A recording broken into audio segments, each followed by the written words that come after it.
Des queues mâles. Là, il faut réaliser les queues femelles. Donc il va falloir enlever la matière de la valeur des queues d'aronde.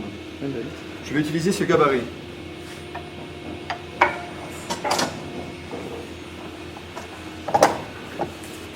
Cette encoche là, c'est pour placer le serre-joint de manière à ce qu'il tienne le serre-joint tout seul.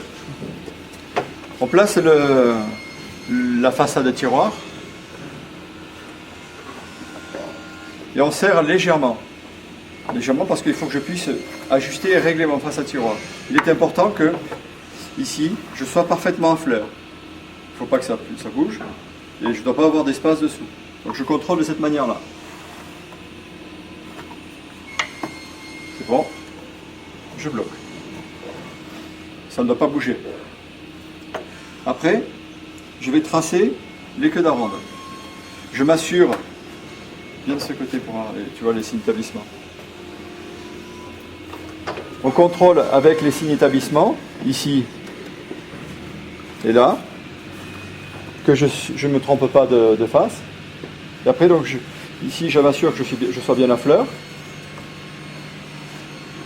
Et après, je trace les queues d'aronde. Pour cela, j'utilise cette lame de scie à métaux. C'est tranchant en bout exactement comme un cutter. Et je vais tracer au plus près de mon usinage. Vous voyez, vous comprenez pourquoi est-ce que j'ai fait une encoche ici, là où je passe mon doigt? C'est pour pouvoir aller dans le coin là. Il faut être très concentré. Parce que pendant ce traçage, la pièce de bois ne doit pas bouger. Sinon, je recommence.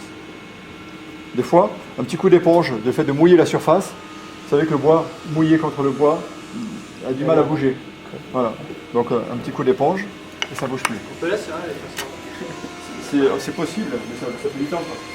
C'est pas vraiment utile. Honnêtement, c'est pas très utile. Bon. Sauf que c'est avec l'éclairage en néon, c'est pas terrible.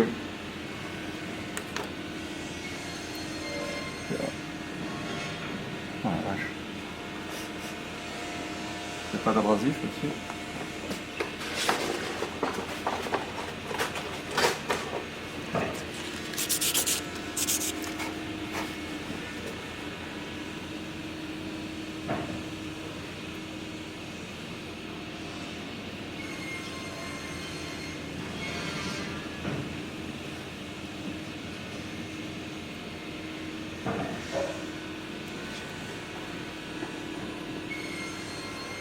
Une chose très importante, une fois qu'on a tracé ici, c'est de hachurer ce que l'on va supprimer.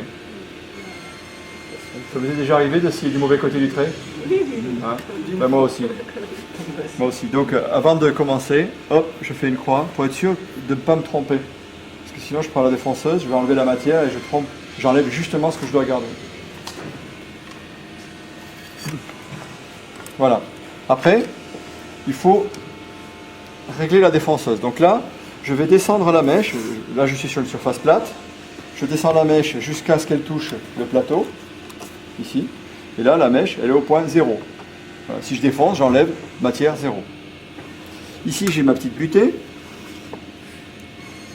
Voilà.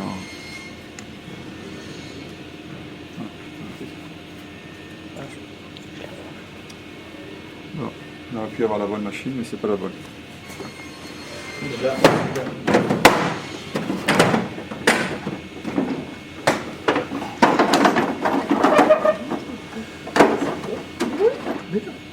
Ça c'est la machine qui commence à se détacher un petit peu. Regardez ici, je mets, ça c'est ma pièce de bois, mon côté, d'épaisseur donc. Je le place ici juste contre la butée, je suis en appui contre.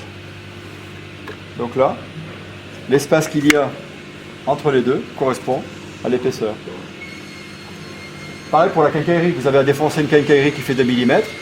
Vous placez votre quincaillerie ici, vous avez vu, j'ai pris aucune mesure, hein. Je ne prends pas d'outil pour mesurer l'épaisseur de mon côté, je prends directement mon côté. Voilà, et là ça correspond à l'épaisseur. Voilà, là j'ai fait.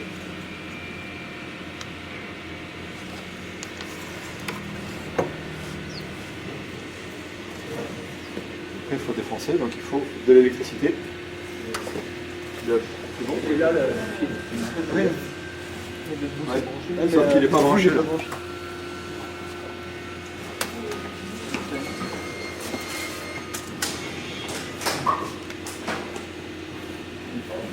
Monsieur, ça charge pas, c'est encore marqué changer la batterie. Non mais attends. Oui, c'est ce qu'il a débranché, c'est bon. C'est bon? Il a dit débrancher, rebrancher. Je vais brancher